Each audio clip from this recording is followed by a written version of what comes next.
Good evening and welcome to गना shot. गना shot में आप सबका स्वागत है। आज एक सब्जेक्ट हम बात करने वाले हैं, वो है increasing interference in India's internal matters. And इस इम्पोर्टेंट टॉपिक के बारे में बात करने के लिए हमारे साथ हैं ambassador Trigunayat sir. Good evening and welcome to गना शॉट। So honoured to have you here. Good evening, मैं sir. सबको Pleasure is बता mine. Oh, thanks a Namaskar. lot, sir. I want to tell everyone, right? And we're going to do this in English, sir, so that it goes to the international audience. Right. Right. Uh, I want to tell everyone, in a few hours, Ambassador Trigunayat is leaving for Moscow to represent India in a BRICS conference, right? And despite that, he's come on Ghana Shot to talk about this important subject. My Right. honor, sir. And let me also tell everyone that I picked this subject up based on one of his articles which he wrote. And he wrote it in Hindi. And I said, look, this is something which everyone should know. I mean, just to lay out the context, then I'll hand it over to the ambassador. If you've seen in the past, not just about 1-2 months, for the past 2 to 3 years, I'll put it this way, right? There have been very disparaging remarks about India. And I see this word called elected autocracy often. That's a debatable thing. Is India an elected autocracy, especially when we are going to polls in the next 15 days? And where 1.4 billion people will decide who the leadership is in an absolutely fair and free manner. I don't see any effect. This is being an autocratic election. It's going to be a democratic election as the next one. We've heard this word called toolkits, which came up during the farmers' agitation. The farmers' agitation was an internal matter. Yet, there were a lot of people who were interfering from outside. On that, there's no doubt about it. And some of them were from militant organizations. Let's not fool ourselves. Okay. Then you had the CAA. Again, you found interference from outside, right? Then the issue of the arrest of the Delhi chief minister. You had countries giving out their thing. Germany, US, and Canada has been accusing us of all things interfering in their elections, right? And Canada has made an issue out of it with the Niger killing and all that. Let me put things up front. We are not defending India for what we are doing internally is our job. We are not defending what the government is doing. We are not defending, a political party's stand on a particular thing. We are going to look at it pretty objectively from a sovereignty point of view. That is the prime thing. Whether the farm laws are correct, CA is correct or not, or whether the arrest of the Delhi CM is correct or not, is for the law of the land to decide. It is for the people to decide. It is for our courts to decide. It is for our institutions to decide. It is not for Germany or Canada or UK or USA or anyone else to say you should do this or not. And we can, as we go down the line, I will also show how we could also respond it. And it's not as if they don't have their fallacies and they don't have their cracks. And there's no absolute democracy anywhere in the world. Just as there is no absolute autocracy in anywhere in the world, there's no absolute democracy. Each democracy is based on the requirements of the land and the people and their conditions and their economy and their culture and their history. Right? In such conditions, is it fair for others to interfere in what we are doing internally? I don't think so. Let me be upfront on it. And the ambassador also doesn't think so. And please remember, those of you who are seeing this video, you're looking at the ambassador of India and a general of the Indian Army standing up for the sovereignty of India. It is not for any other debate whether what we are doing is right or wrong. Okay. if there's a debate on what is we are doing right or wrong, it's for the internal people of India. Anyone in India can question us. Why are you defending this? Is it indefensible? It's not. So we're looking at the sovereignty part of it. Right? That's the whole story. And we're not looking at it politically. Like I said, we're doing it objectively. With this, sir, I'll hand it over to you and then we'll take it up with your views. And because you've done research on it and you've written about it, I would like to give you, I would like to you to give your views on it. Thank you, Over to sir. you, sir. Thank you, sir, General Shankar. It is always a great pleasure to be on your Gunner Shot, which is an amazing channel, and I always watch myself and learn a lot all through. And you so very rightly said about various issues that are being raised in the last few years. So, firstly, let me try to say the why is it so? And definitely, it's a question of sovereignty, our decision. India is not a banana republic. We have a fully functioning democracy, which has all its tools and pedestals working perfectly fine. We have a very vibrant judiciary which decides on the rule of law that prevails in the country. No country is perfect. No system is perfect. And as you said, no democracy is perfect. But India is not only the largest democracy, but we have a very, very ancient traditions of democracy and dialogue and diplomacy. When we talk, whatever we are talking essentially what we practice ourselves.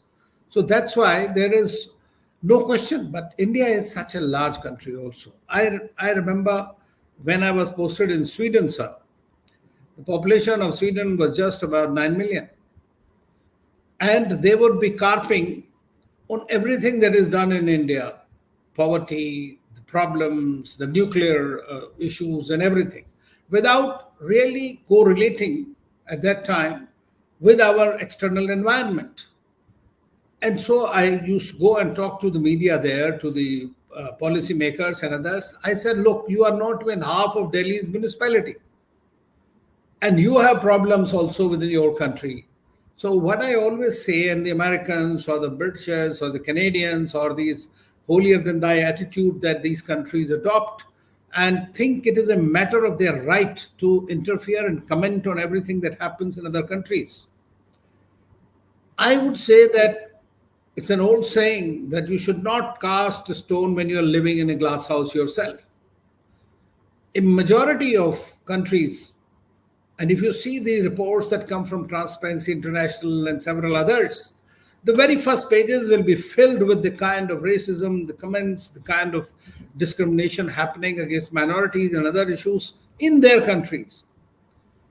And nobody cares about it. Nobody talks about it. But everything that happens in India, they will be definitely commenting on it. And you mentioned about calling India an autocracy. I feel why they are calling it so. Because they have become so used to the autocratic growth of China, which they have enabled themselves. So when they are seeing a country like China in the past with a totalitarian regime has been able to reach at such heights, now they are thinking that India is also moving in the same direction.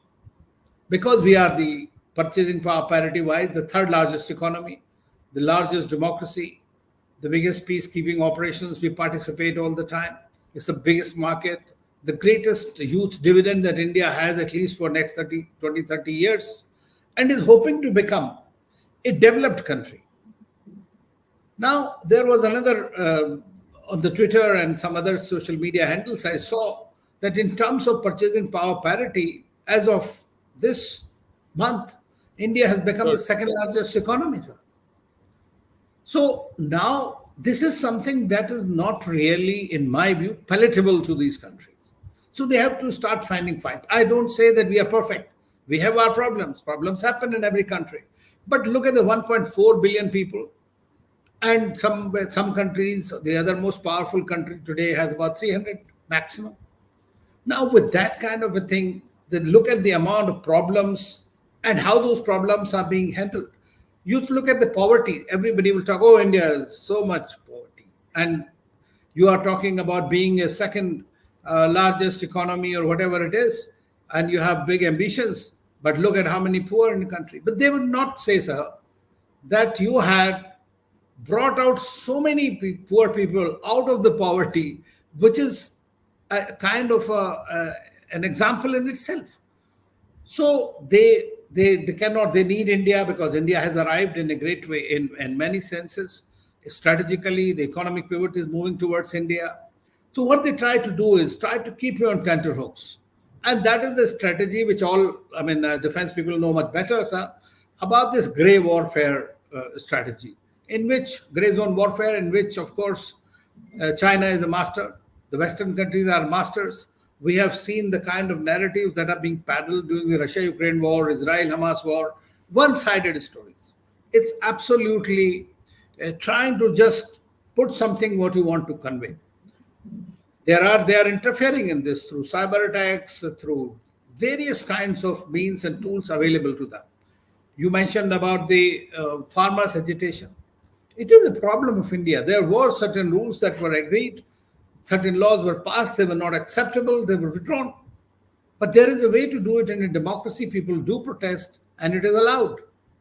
But they make it into a very big deal and try to say that should not happen or that should not happen. In fact, without knowing what is happening in the country, they would be trying to provide you solutions which are not workable. Now, the hypocrisy of these countries, I would say, sir, is very clearly evident. For example, they will come up with various studies. They have their own standards of judging people. Then they will bring out the VDAM and some other those kind of institutions, which will say, well, India's democracy index is even below Pakistan. Now, any sensible person, can he, or they put you in the happiness index below Afghanistan. Could you imagine that this kind of a thing, what kind of a credibility they have? They don't even look at what they have written, frankly. So it seems either they are sitting in their own glass house and churning out these reports essentially to annoy India so that you become on the defensive and you take diktat from there, which will not going to happen. India has a strong government, a strong polity, a strong economy, and a civilizational heritage. And secondly, what they don't like very much, sir, we G20, I will just give you one example.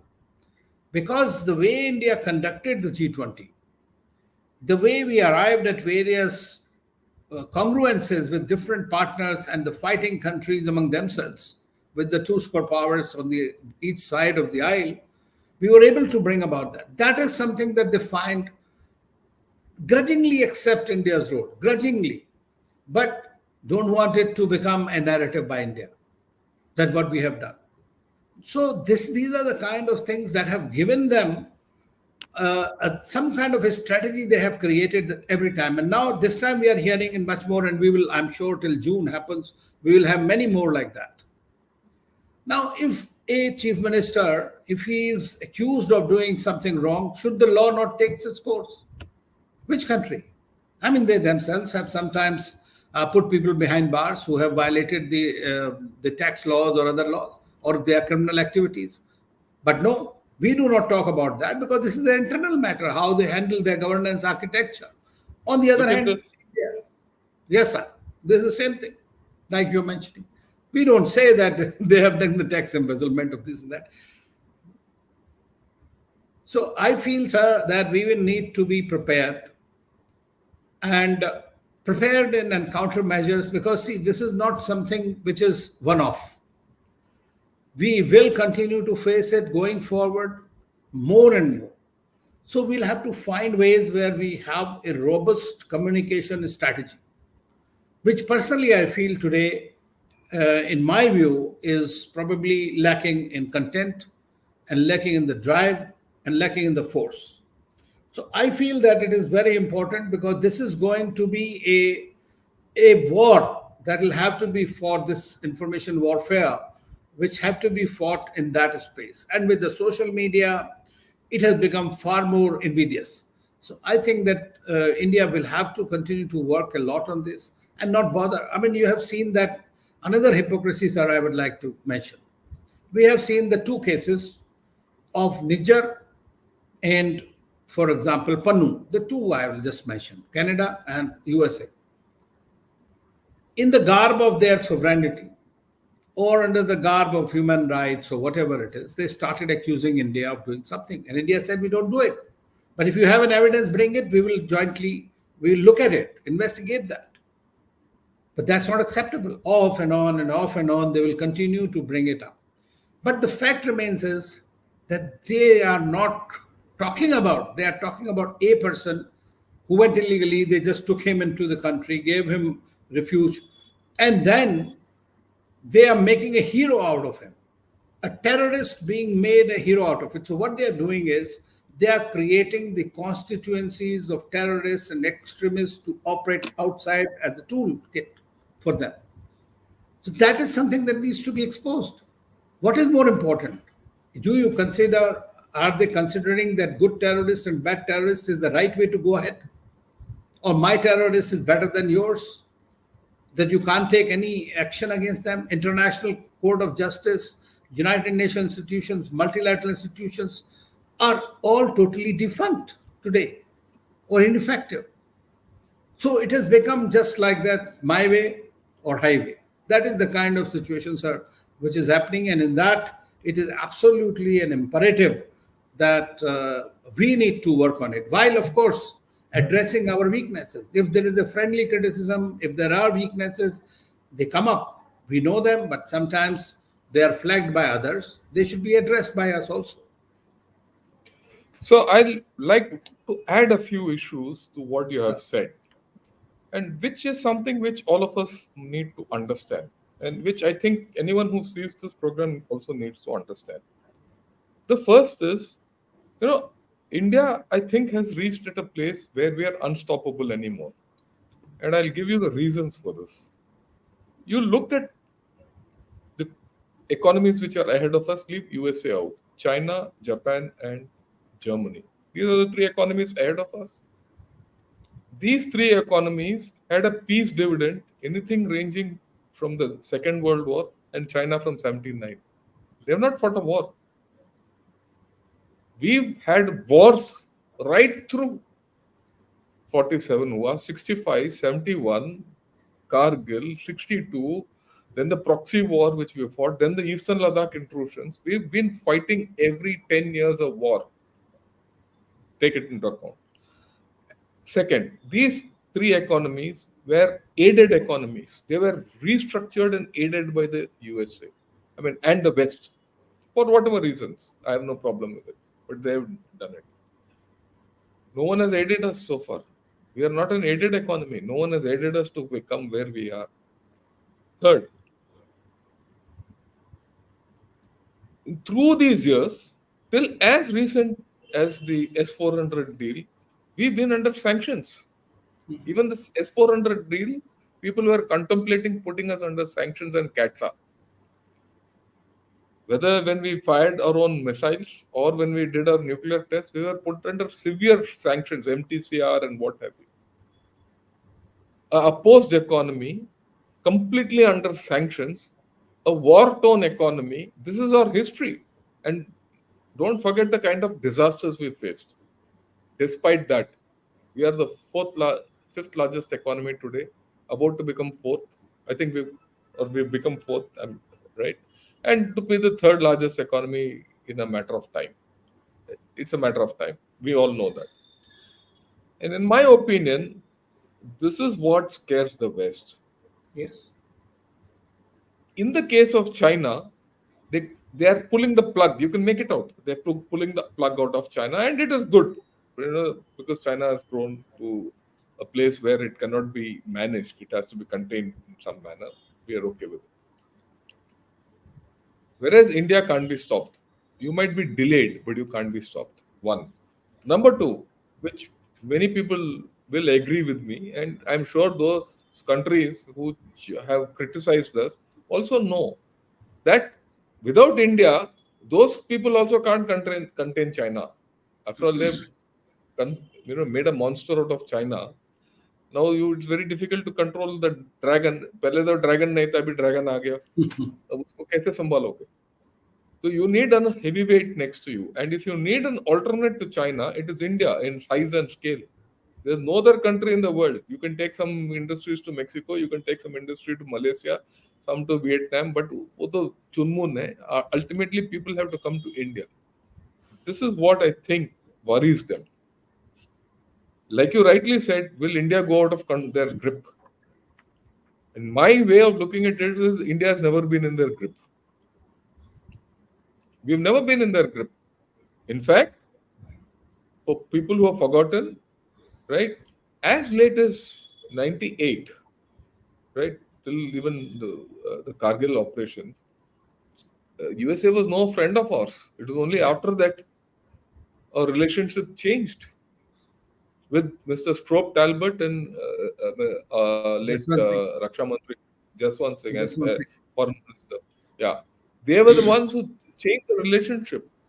And our strategic relationship with USA is a work in progress. It's not complete. We are not, in any case, we'll never be allies to them, but it's a work in progress. While that is being so, there is a element in the USA and in the West who are critical of all our standards. Like you rightly said, they don't understand what we face. We don't, we don't hide our poverty. If you go to China, their poverty is hidden. We don't hide our poverty. We say this is our poverty. We'll tackle it. I mean, I remember someone telling us every year we take one Australia out of poverty. This is something which I was told by an Australian. I didn't know. I mean, I might be wrong. I might not be wrong. But this is the potential of this country. We've never had a or change of power through all these 75 years has been peaceful through the ballot. People have Transition. transition of power has been absolutely the biggest democracy in the earth has had peaceful transition of power. It doesn't matter who's at the center, someone at the state might be different. It doesn't matter who's at the state, someone might at the center might be different. We have the vote of power. It doesn't matter if it was Indira Gandhi or PV Narasimha Rao or Mr. Modi. Every 5 years, they had to come in front of the Janta and said, Janta Janardhan hai, please give us votes. Bilkul. If we, all of us, decide tomorrow if Mr. Modi is not to be our prime minister and be given his third term, it will not be given. And it's the people who decide it. Very How true. are we a elected autocracy? Autocracy. Every leader has an autocratic attitude. Every leader has a democratic attitude. I mean, when people say Mr. Modi is an autocrat, I agree. But he's a full autocrat. He couldn't even put the law formulas through. Autocrat होता तो formulas हो जाता अभी तक है ना सो वो कैसे है why should he come to Chennai and do road shows to get a few votes No, the all of problem with the self, the problem is with the West is that it is a design thing. It is not something design which is one off. So it's a yeah part, as we mentioned, toolkit. So it is a part of the toolkit toolkit to so create we are to systems. create chaos and create doubts Yes, इससे क्या है कि all of us start looking at each other and pointing fingers at each other. And then, that's what like you the rightly said, Transparency International, Amnesty International, ये कुछ डाल देंगे human rights के बारे में. आप, I mean, how can you think of having a democracy less than Pakistan and human rights situation or happiness index less than Afghanistan? I mean, this is, and then, I mean, it is incredulous. Like absolutely. the next point which you pointed out, which is very important, that we are under a gray zone war, we are under an information war. What we need to understand, and I think which you rightly brought out, is that we are under this kind of information campaign from two sides.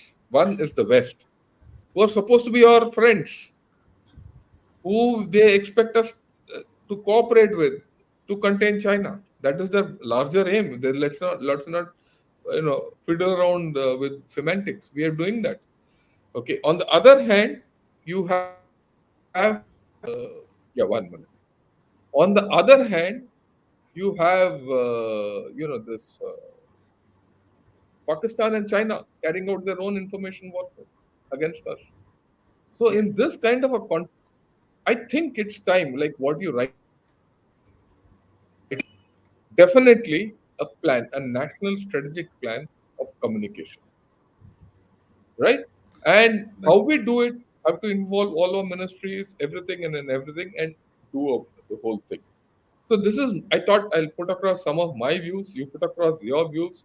I would like you to say comment on all this and highlight a few of these issues. Then we could take question. If you have more, we can carry on. Sure, sir, absolutely. I mean, what you said was correct. And I was talking to some of the Americans who were visiting here. And when they started talking about China and Pakistan and this and that issue, and so I told them, I said, tell us one thing. Now we are friends. And as you rightly mentioned, in the 71 and 98 till 98, they were just looking at us in their own cento and those kind of alliance mindset, and virtually against India to a great extent. I said, look, who has created our problem? Created what you have done, emboldened China, empowered China economically and otherwise. That was your policy failures that have brought it to this point. You are the ones who have sustained Pakistan and helped its terror until 9/11. Correct. And even now, what you are doing is trying to play one against the other on the chessboard. So when you say that India is a friend, India, like the American ambassador now here is singing different kind of tones now, saying that if you want to see the great power and this, that, you will come to India and see. That's a good thing. That's a good realization. But I hope it is not only for the media's sake. That is also adopted by the deep state, which is involved in a very different kind of a ball game. I understand that very often what happens, the USA is essentially run by lobbies. And so there are anti-India lobbies also in the country. There are others. So sometimes those lobbies effective. I remember once when I was posted in the US, one of the senators told that more the sweet you put in, sweeter it becomes. Oh, So if that is the kind of attitude, so that's also their internal dynamic. And secondly, we have elections there. So whatever is their perception of the democracy, which is also faulted, I guess, it is, as you rightly mentioned, the transition of power last time we have seen on January 6th in 2020, yeah. that what happened there. It has never happened in India. No. So their institutions are also under tremendous stress today. And then there is a great difference here. India practices democracy and they have a project democracy. And the project democracy also involves regime change as a part of this agenda.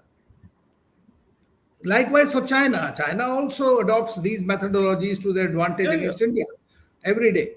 And they have power, they have money, so they just buy out various these kind of embedded institutions, be it the big newspapers, media outlets, or the people who make policies. So that's how they are doing it in a very big way. And we have all in our service dealt with these kind of things. But what I feel is, sir, that it is important. This is going to continue to happen. And I also say now, I mean, like you have just put up one slide about one of the countries, Germany. India must also have a comprehensive, concerted strategy and a proper arm of the government, which should have comprehensive inputs, must be ready with the kind of things about other places, what is happening there on facts, not on this kind of a Yeah, warfare. yeah. But you can Like counter look it at with this in facts. this is in Britain, and Yeah, if you just search the net, you come across so many things. So I can all of out of the blue, I can start a Twitter thing and start criticizing them. absolutely. I mean, I remember when I used to go to the foreign offices that they start talking about human rights, I mean, minority, and this and that. I said, "You come to India. This is what minorities you're talking about. Our minorities are bigger than 10 times your country's size." So what are you talking about? So they have really no clue of the size. They don't understand the whole dimension of the issues, and they start thinking about one news item gathered from there, an entire group talking something there. That becomes the news for them, and they start chasing that. The idea is not that. And another thing, sir, I would like to say that one thing that they have not been able to digest till today, is that India's strategic autonomy approach. That how can a country like India, which is according to them is very developing, sometimes they say it's a developed country, they're just trying to make up their mind in that sense, can take an independent decision. That is something that is not acceptable. Apart from the fact that we are growing economically, as you rightly mentioned, despite umpteen number of roadblocks, but they are in that sense trying to just create an internal dissent in the way. And of course, in a democracy, there are political parties, groups, there are others who are willing to buy that narrative against the ruling party. That normally happens everywhere. So this is what causes a lot of confusion in the country, and a lot of smoke, I would say, is created by them that is harmful. So we need to be very, very vigilant about it, sir. I think you're perfectly right, sir. I have no doubt about it. And my message, if I have to, if there's an international viewer watching this, is this: if you're trying to, trying to destabilize India, you will not do it. I mean, people must understand. Many people have tried it before, and India has never been destabilized. That's the first part of the story. If you think India will take prescriptions from others, that also won't happen. India will do what is good for India. We will not do anything which is good for either UK, USA, Germany, Pakistan, or China. We will do it in our national interest, taking into account what is good for the poorest man in this country. We accept that we have poverty. We have to look after the poorest man. That when we make that poorest man a little less poorer, we'll be a better country. We are aware of that. Absolutely. Okay, we know the wealth disparity in our country, and it is not good for us. But in a democracy, these are things which will happen, and we understand that, right? We also understand there we have a problem of caste, race, creed still there in our culture. It's a culture which has come. We have a problem of ethnicity. We have a problem of religiosity because we are a pluralistic country. What exists in the eastern part of the country does not exist in the western part of the country, and is dissimilar to what is in the southern part of the country, and completely different from the northern part of the country. You have to go through India to realize with every two streets you go, the language changes and the ethnicity changes. You will never understand it, right? So this is a myriad country. It is not a monolithic like country like China. We are not in competition with China. Let me also put it. We have to grow as India. We don't want to grow as another China. That's the worst Right. case, worst fate which can befall a country is to become another China, Very true. where a person can't open his mouth, Diversity is right? our strength. They are, yes, our strength, like the ambassador brought out, is our diversity. It is the dissimilar people who make this society and give us the strength. We are a society which has accepted religions. We are a society which has exported religions. We might have perturbations in all this, but we will get through it ultimately. Yes. Like I said, we have so many handicaps, but despite that, please understand, we have become the fourth largest economy, and we are PPP terms. We could be second, we could be third, depending on which rating you see. We will have many problems. We will have many eruptions. We know that, but we'll handle it, Right. right? So I would suggest, and that's what the good ambassador is also trying to suggest to all of you. You know, don't expect India to be like what your country is. Don't judge us by your metrics. Judge us by our metrics.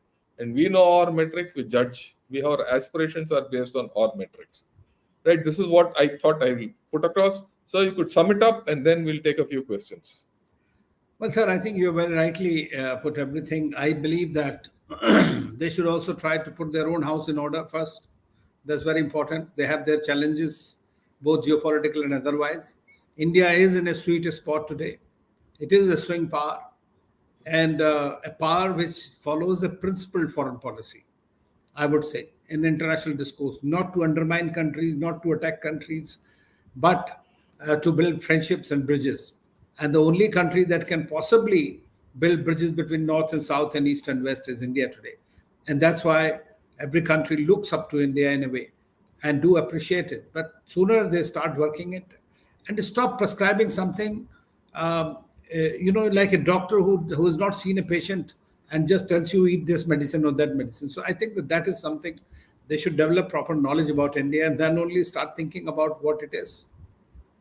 Yeah, I think completely, sir. We'll take a few questions because I think we have a lot of questions. I'd request you to go a little fast because Yeah, we'll try and answer as many questions as we sure, can. sir. Amitesh Behra says, it's in two parts. I'll read through it and put the second one up. So, whenever any international agency and international media appreciate Bharat, we take full credit of it. But when they speak against us, we tell it is a conspiracy. If we take full credit on appreciation, then we should not deny their accusation on us. Sir, is this not hypocrisy?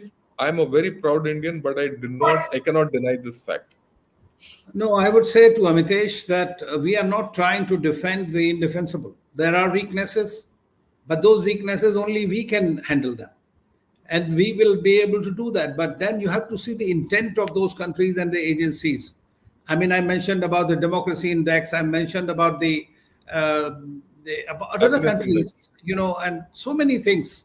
And then you are going to tell us that there's no democracy in India. Now, how do you, from that judgment, those kind of your base that you come from, you can arrive at the right conclusion? That is what we are challenging, nothing else. So we are not Yeah. saying we don't have problems. We have. India is in a good place. It will continue to rise. That's it. And we are not deriving something out of nothing. We were a great country. We provided 27% of the global GDP. We are just getting back to our own old station in life. Yeah, it's called restitution. Yeah. There's a physical term for it. It's called restitution. We are restituting back to our past. Yes. Okay. Uh, the next question is uh, General Namaskar. It is good to see Bharat responding well to overt interference, but it is reported there are covert interference too. Is it true? And is the response as good? Well, I think, sir, that he rightly mentioned there are psyops, there are cyber attacks, there are all kinds of covert interference in India's affairs. And that is the way today the international relations are also conducted. Oh, yeah. So we are seeing that that's the way, and we are able to counter them as much as we can. And I think the government is very much aware of it. Yeah, I think so. And it is not only the government, even the people are aware of it. That's The right. awareness in the people is phenomenal. When you go and speak to people on the street, the awareness is phenomenal. Most citizens of Bharat are aware of this. Foreigners attempt to interfere in our internal matters. We are taking corrective steps. Yeah, that's what he has also said. That's right. Citizens, we are taking corrective steps and actions in real time and even on social media now. Your views? No, that's right. I mean, absolutely. We are, and it is also for today's. The thing is that we have citizen journalists. So, a large number of people are on social media. They understand. Those who are Indians, they are living in India. They do understand what is the truth. So, when these kind of canards are being spread, the people rise to this, and as well as the agencies and the government also does it. So, we need to basically find what is the truth, not necessarily just get carried away what somebody else says. Yeah. No nation is an island as far as geopolitics is concerned. India must learn to take external criticism constructively if it aspires to be a major global power. Well, of course, that is a fact. I mean, external criticism for what? I mean, we are a sovereign country. We need to understand what are the limitations within India. We do understand that. We are addressing them. That's how India is progressing. It's as simple as that. At the same time, the standards that those countries apply are so hypocritical. On a day-to-day discourse, you can just shut them out, and then you think that that criticism should be taken constructively. I'm afraid that will be very difficult to understand. Yep. Uh, right. Next question, sir. Do you really think Pakistan can focus in the Northeast, Kerala, and Chhattisgarh? Can you help me answer my question? Yeah, he gave this question yesterday also in one of Okay. the other things. Well, So I sir, think I think that this is something what a little I know of it, that You see, the Pakistan's foreign policy towards India is driven by the zero sum game, number one. And number two, by using cross border terrorism as basically an instrument of their foreign policy. So, what they have created is in the recent past, or for, I mean, at least 30 years I know of, they have been creating these sleeper cells. But I must say that they have not been very successful in destabilizing India, because today India has been able to work out, the country is together. We will continue to have these kind of events because this is their design, and they will continue to do so. But I think that they have run out of trouble and now being afflicted by the same uh, uh, instrument themselves, basically from Afghanistan, from all over the places. The country is falling apart. So I'm not that worried about Pakistan. But the Yeah, I problem is, agree. Yeah, I agree with the ambassador completely. Pakistan is something we should not be worried about. It's a permanent irritant, and leave it at that. Yesterday, sir, we did a show on the collusion between Pakistan and China. The phrase which kept coming back to my mind is China is your primary adversary and Pakistan is your permanent irritant, yeah, and it will very keep true. irritating you. And don't worry about Northeast Kerala and Chhattisgarh, they can't do much beyond the point. And the capability of Pakistan to instigate terror in our hinterland has gone down significantly. Right? We leave it at that. Yeah, that's so. Yeah. Okay. Uh, Many global leaders feel that India should not be able to be the new China. Is this limited to the expansionist and inclusive nature of CCP or something more? Do we want to be the next China? So I don't think we want to be next China. I mean, you have already very clearly said that we want to be a resurgent India. That's it. Yeah, that's it. We don't want to be another China at all. That's the worst Yes. fate which can befall any nation. Yeah. Does the rule based order benefit us? If not, why do we persist with it? Well, sir, I think that there have to be certain rules for the international discourse. The only problem with the rules has been, I mean, which were basically typecast in the Second World, after the Second World War mainly. The problem with them is that the countries that have really crafted those rules and regulations and those institutions have unfortunately violated them the most. And that is Yeah. why there is nothing wrong with the rules, and there have to be rules. And that's what in the Indo-Pacific, everywhere, India says that there should be a rule-based order. We are not for containment of China or anything, but at the same time, there should be a rule-based order. And if there are no rules, it'll be extremely difficult to operate. Then this will be a law of the jungle. Everybody will do what they please. And then you will have more wars, more discontent, and more destruction in the world. Rohan Indra. It says, why do Western governments like to lecture countries on human rights? I am an Indian diaspora who has grown up in the West, and people here don't even think of India human rights. So why UK, US, etc. comment? Well, we have in this whole discussion, this is what we have actually talked about.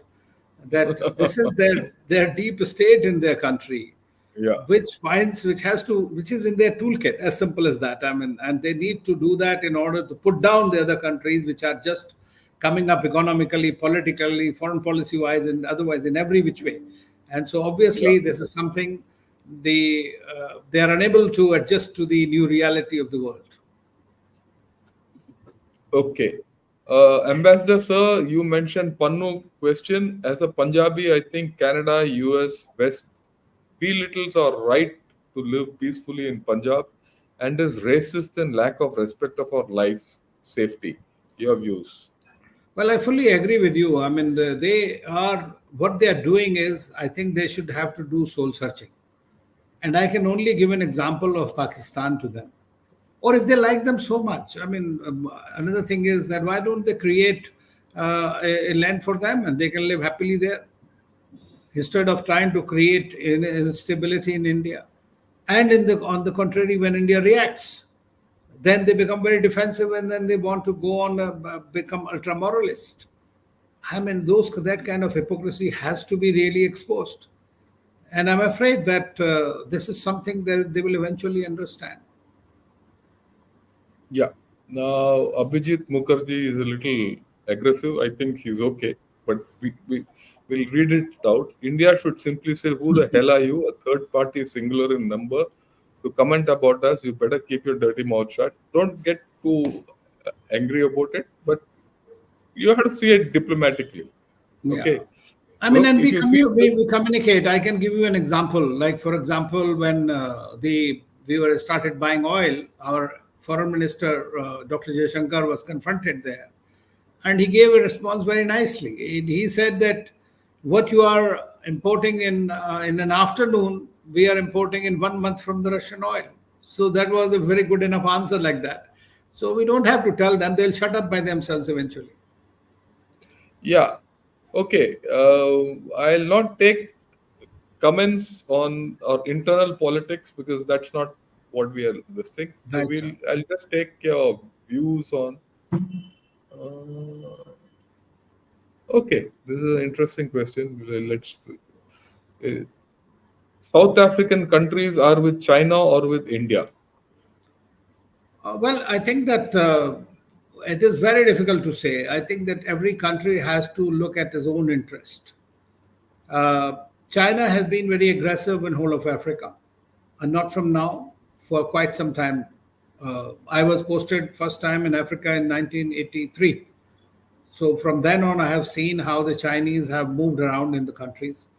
And at that time, we had some kind of an ad hoc policies.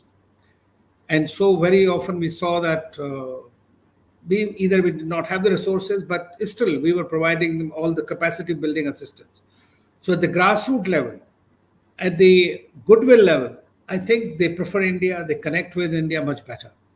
But since economically, China has been able to engage with them with various projects and all, so they have good relations with them as well. I would not say, but there many of these countries are facing these debt traps, and so I think that that is eventually giving them some jitters now. India, on the other hand, has come up, as you know, Prime Minister Modi came out with his policy when he was addressing in Kampala. The first time we have had a proper crafted African policy. And that policy was the basic thing about that is that Africa for the Africans. Let them Africans. tell what they want. And what India did in G20, no other country had done before. China had also God, hosted the G20. We got the African Union into it and made Union. Yeah. G20 into G21. So I think that they understand it. South Africa is a great friend of ours, and so are the many countries there. I'll just add on to what the ambassador has said. I think this is important from the perspective, the larger perspective of India. If you remember, the head of the African Union said India is a superpower. As far as he is concerned, India is a superpower. In G20, he made this statement. It's not a small statement to make. The second thing is you see the foreign policy of Kenya. It has changed in the past few years. Earlier, it was Kenya was I wouldn't say anti-Indian, but it was ambivalent to India. But if you see that, I think the president came to India recently, sir, and he's now looking at a different relationship with India. And if you see that, so you see this changing. Okay, at this point of time, maybe many countries, like you said, are in the debt trap and they're with China, but many of them are seeking a way out. And like what he said, which is very important, India did something for Africa which I don't think they'll ever forget. They brought the entire Africa into G20. I think that's huge. Okay. He says India is trying to be a middle power among Brazil, Germany, and South Africa. Is India trying to be a middle power? Uh, Well, I think it's a India is a rising power, I would say, and in many ways, it is a country which is developed, and certain countries is developing, and we are aiming to become a developed power, a developed country by 2047. That is the aim of the government. But it is a power which follows a sane foreign policy. That is the most important thing. That's why the world is looking at us.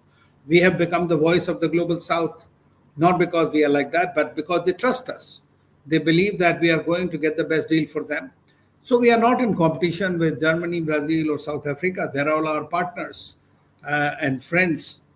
And we are working in the direction of carving our own independent place in the world which follows a benign foreign policy. Okay sir, मैं छत्तीसगढ़ से हूँ। यहाँ नक्सल कब तक खत्म हो पाएगा? Right. ये मैं समझता हूँ कि जब जो नेक्सल का जो चैलेंज है ये मल्टीपल फ्रंट्स पे है। डेवलपमेंटल फ्रंट है एक, दूसरा बाहर का इंटरफेरेंस है कंट्रीज के अंदर, तीसरा पॉवर्टी भी है। उन सब चीज़ों को देखना एक होलिस्टिक अप्रोच होगा। जहाँ तक मैं समझता हूँ कि काफ़ी कम हो गया है नक्सल चैलेंज अभी, और सरकार भी मेरे ख्याल से पूरी तरह से लगी हुई है उसमें। तो देखिए ये सब चीज़ें टाइम लगती हैं इनमें, लेकिन धीरे धीरे कब्जे में आएगा जैसे ऐसे वो लोग इंटीग्रेटेड होते हैं पूरी तरह से। मिसगाइडेड यूथ है। या एंड मैं ये भी बताना चाहता हूँ, 2010 की बात है। मैं एक डिवीजन को टेक ओवर किया था। उन दिनों में नक्सलवादी जो है इस इलाके में, छत्तीसगढ़ और मध्य प्रदेश और इस इलाके में काफी फैला हुआ था। तो उस वक्त I was almost ordered to go into this area to start taking over that place and do what the army does like any other thing. But for whatever reason it didn't happen. Okay. When I look, उस वक्त का देखता हूँ और आज का देखता हूँ, बिल्कुल बहुत फर्क है। जमीन आसमान का फर्क है। बहुत हालत सुधर गया, पर जैसे आप बता रहे हो और भी सुधरने की जरूरत है। Right. Okay, there's a question. Let me take it for. So, what happens if China, Russia, and India come together? Then where will West go? Well, I think that that's a very ideal scenario. It started off when I was in Moscow. I remember posted there. At that time, वहाँ के जो Russia's prime minister was Primakov, and he came up with this idea of RIC, Russia, Right. India, and China. This organization was launched. There was a meeting of the foreign ministers, and which then later on also became the head of state level. This was not supposed to be a bloc. The problem is that while Russia and India has a lot of convergences and no problem relationship, the relationship with China remains fundamentally and systematically problematic. And therefore, they're coming together with China in the near future. I don't see any major, because China does not respect the rule of law, does not respect the agreements it signs, does not respect the Panchshili principle. But it only feels that whatever it says is correct. That's the problem with China. And it wants India to remain confined to the South Asian landscape. And as long as that is their approach, I don't see that happening. Secondly, India does not believe in bloc politics. So that is why now that the world is moving towards broadly in a Cold War 2.0 kind of scenario, at least in the geopolitical sense, we may have a geo-economic multipolarity, but geopolitically there would still be the two powers.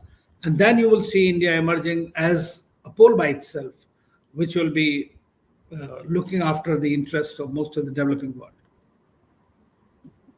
Okay. If foreign powers are reiterating our lack of commitment to our own constitutional values, we need to focus on improving ourselves, not their agenda. Well, I think we have to do both. We have to look at their agenda, counter it, and at the same time, we look inwards, and whatever is wrong with us, we must correct it. Yeah, I think so.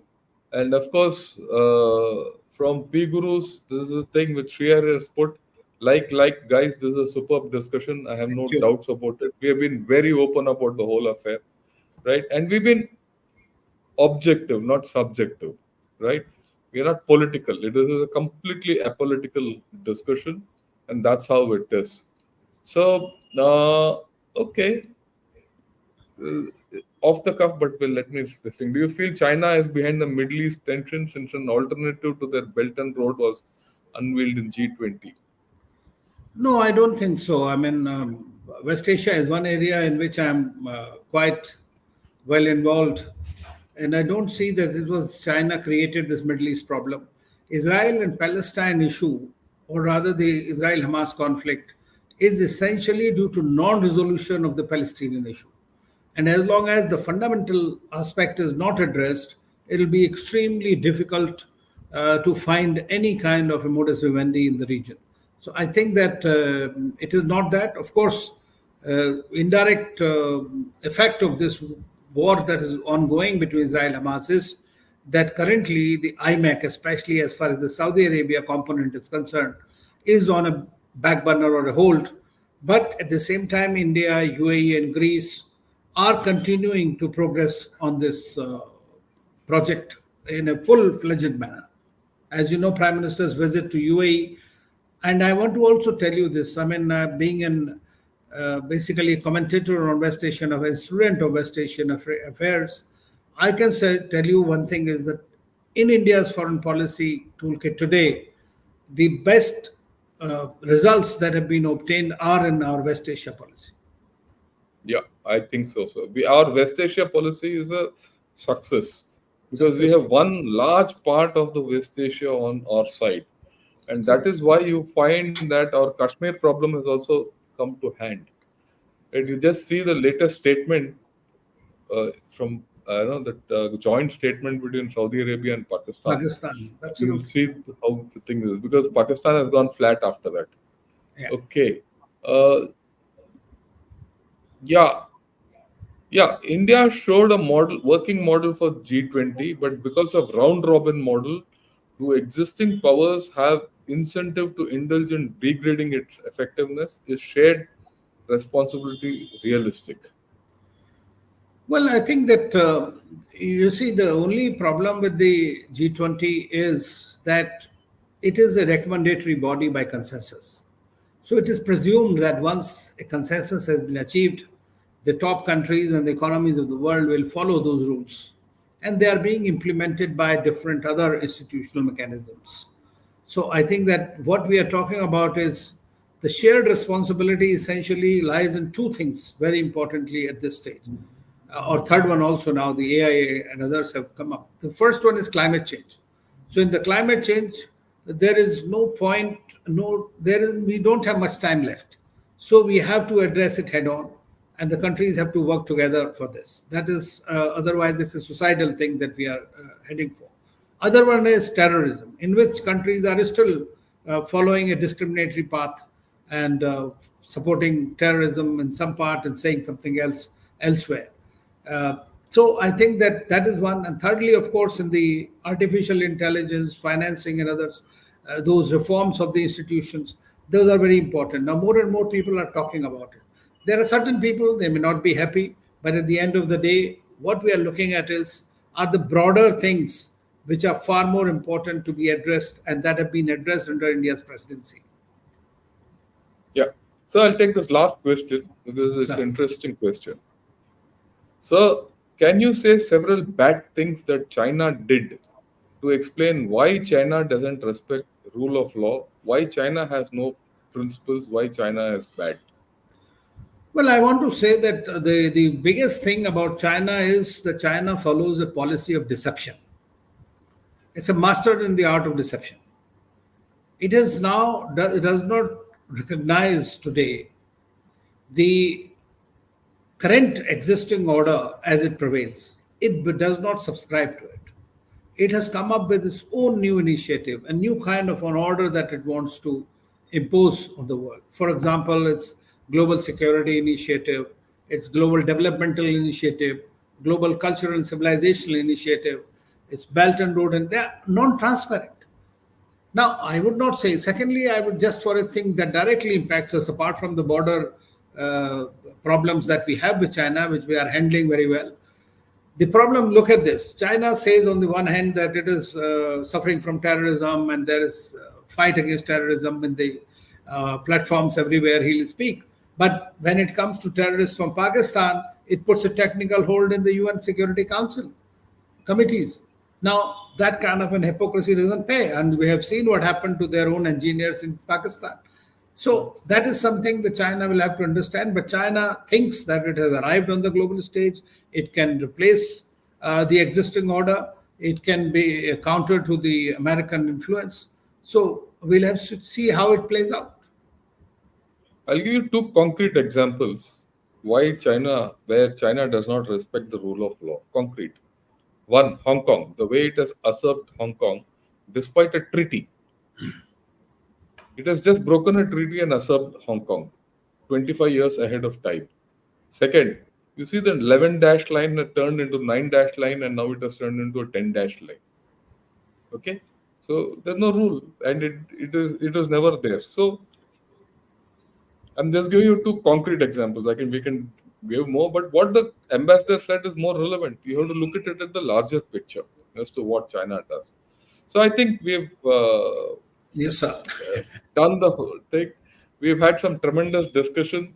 Thank you, sir. Many might think it is this is a different kind of a discussion we've had, but I thought we should have this talk and to say, look, and this message goes out to people. Those of you who are seeing from abroad, show it to your friends.